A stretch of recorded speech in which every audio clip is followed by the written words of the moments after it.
নমস্কাৰ বন্ধুসকল ভাৰতীয় আইন অনুসৰি আনৰ অনুমতি নোহোৱাকৈ মোবাইলৰ জৰিয়তে আনৰ কল ৰেকৰ্ড, গোপনীয় ফটো, মেছেজ, স্ক্ৰীনশ্বট ইত্যাদি সামাজিক মাধ্যমত প্ৰচাৰ কৰাটো সম্পূৰ্ণৰূপে অবৈধ আৰু ই গোপনীয়তাৰ উলংঘনৰ ডিজিটেল অপৰাধ আৰু মানহানিকৰ কাৰ্য হিচাপে গণ্য কৰা হয়।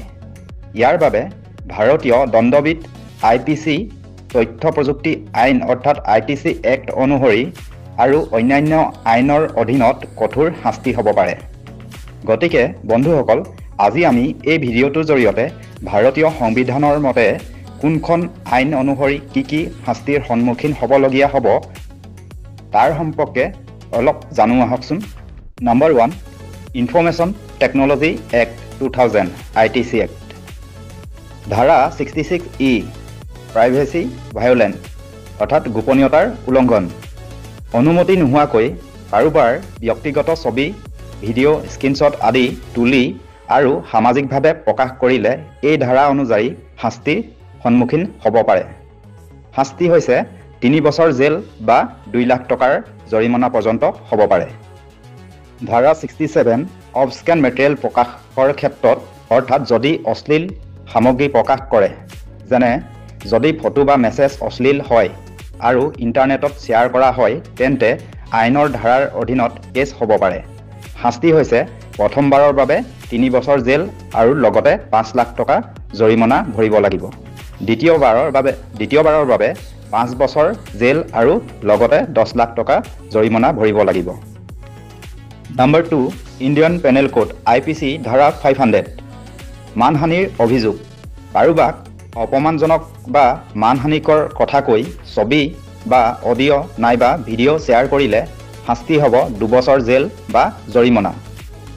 ধাৰা 354C অশোভনীয়ভাৱে ভিডিঅ' কৰা বা ছবি তুলিলে অৰ্থাৎ গোপনে কোনো মহিলাৰ ছবি লৈ বা ভিডিঅ' কৰি শ্বেয়াৰ কৰিলে শাস্তি হ'ব প্ৰথমবাৰৰ বাবে 1 পৰা 3 বছৰ জেল আৰু লগতে জৰিমনা ভৰিব লাগিব।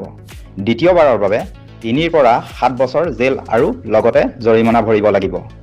ধাৰা 509 মহিলাক অপমান কৰা উদ্দেশ্যে কৰা কাৰ্যৰ ক্ষেত্ৰত মহিলাৰ গোপনীয় ছবি বা স্ক্ৰীনশ্বট পাব্লিক কৰিলে বা শ্বেয়াৰ কৰিলে শাস্তি হ'ব 1 বছৰ জেল আৰু লগতে জৰিমনা পৰ্যন্ত ভৰিব লাগিব।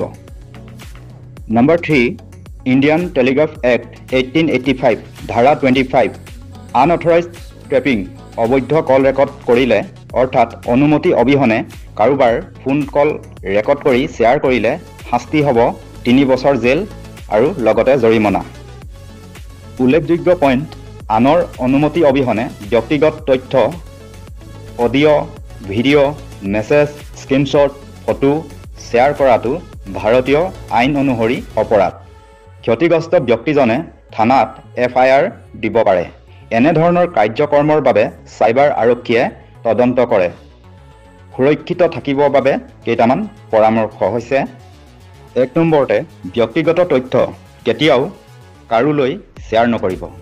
2 নম্বৰতে আনৰ তথ্য ব্যৱহাৰ কৰাৰ পূৰ্বে সদায় অনুমতি ল'ব। 3 নম্বৰতে কোনো গোপনীয় বা সন্দেহজনক তথ্য অনলাইনত পালে ডিলিট কৰক নাইবা ৰিপৰ্ট কৰক। শেষত এই তথ্যখিনি সকলোৱে জানিবলৈ ভিডিঅ'টো যিমান পাৰে শ্বেয়াৰ কৰি দিব। ধন্যবাদ।